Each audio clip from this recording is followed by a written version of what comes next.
Hey everybody, welcome back to the Cascade Pacific shops. In previous tutorials, when we were talking about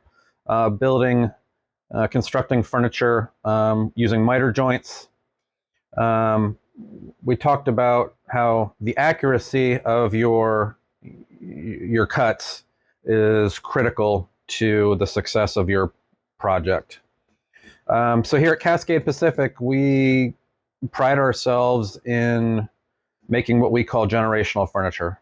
Everything that we make, we expect and stand by it to last 4 generations.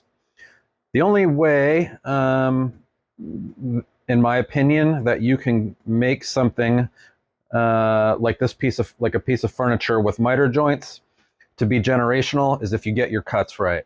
It really starts there. If you don't get your cuts right, then your joints are not tight, and then over time, it will fail. So here is just a drawing, an example of a box. So in this case, we're going to be demonstrating. We're making a few. We're going to go ahead and make a few cuts here in a minute, and we're going to demonstrate this. But in general, you're making something that is got corners like this. So what we're talking about here is when you have your piece of wood, making your cuts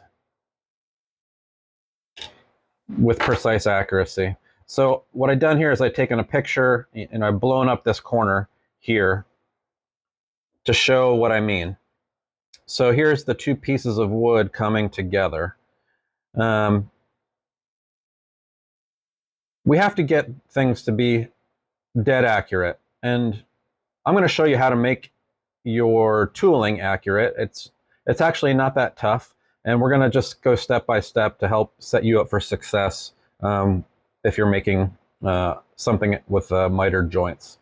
So what I've demonstrated here is even if I was cutting this joint right here, miter, and I was off by 0.15 degrees. It's a small fraction of 1 degree and so we're making that cut multiple times. That equates here to a gap of, and this is drawn to scale.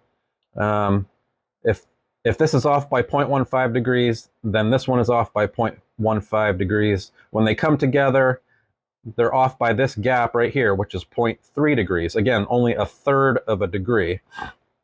But here's why that matters, is because and even with like the thickness of my pencil, you can still see that really when you assemble this, the only place that it's really touching is out here at the very far corner, and that's not what we want.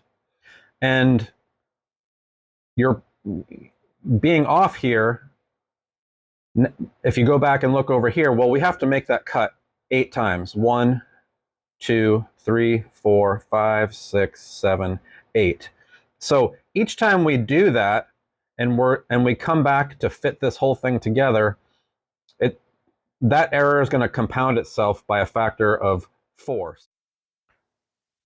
So one of the keys to making fine furniture that will last for generations is you have to make sure that the wood that you're starting with is perfectly milled. So when I say perfectly milled, I mean that this face is parallel to this face. Likewise, this face is parallel to this face.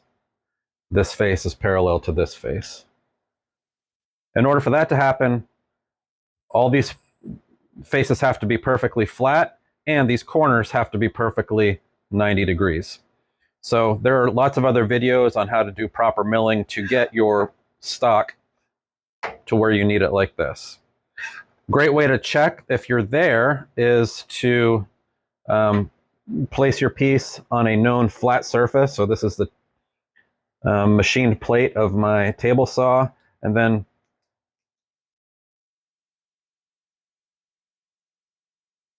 you may not even be able to detect it with your eyes, so that's why I will use a flashlight behind it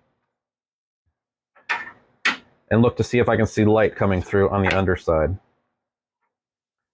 It's a little bit tougher on this face, but another way to do this face is by pressing a corner and seeing if it rocks in any way. So what you want is no rocking and no light coming through anywhere. Okay, so you got to start with perfectly machined material first. Now we're going to go into how do you get a perfect mitered cut. Getting that perfect 45-degree cut, I do it on a table saw. I have found that nothing gets us easier and closer to perfection than doing this on a table saw. So we're going to go through how to do that. So one easy way to do it is by picking up one of these. These Wixie angle guides measures are fairly inexpensive. I want to say definitely less than $50, maybe closer to 30. And here's how it works. So we're going to turn this on, and it's going to give us two measurements. This top measurement where it says 0.02, that's the levelness of my table, which tells me that it's 0.2 of a degree off from being perfectly horizontal.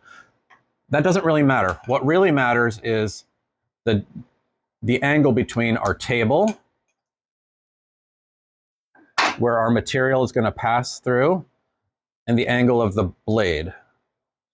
What we need to make sure that is 45 degrees. So this bottom number here is it zeroes itself. So that means that we're going to pick this up and we're going to place it on the side of the blade, and we're going to be measuring off the table. We've zeroed to the table. Now we're going to make this blade 45.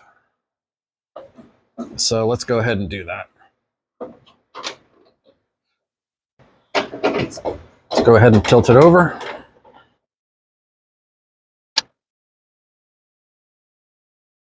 There we go. That's what we're looking for. 45 degrees right there. All right, the next critical part about getting your miters right is that your opposing sides, so if it's a rectangle, the top and the bottom need to be the exact same length. Otherwise, you're going to end up with a parallelogram. Same thing with the left and the right side. So here we're cutting this. We've already cut this side right here. And so what we've done here is we've set up a stop block right here. And that's going to be able to allow us, when we come in, set that there, it stops and doesn't go any further, and then we can cut. And then once we cut this joint here, take this out, bring on our next one, put it against the stop, and then we know that these will both be the same exact length.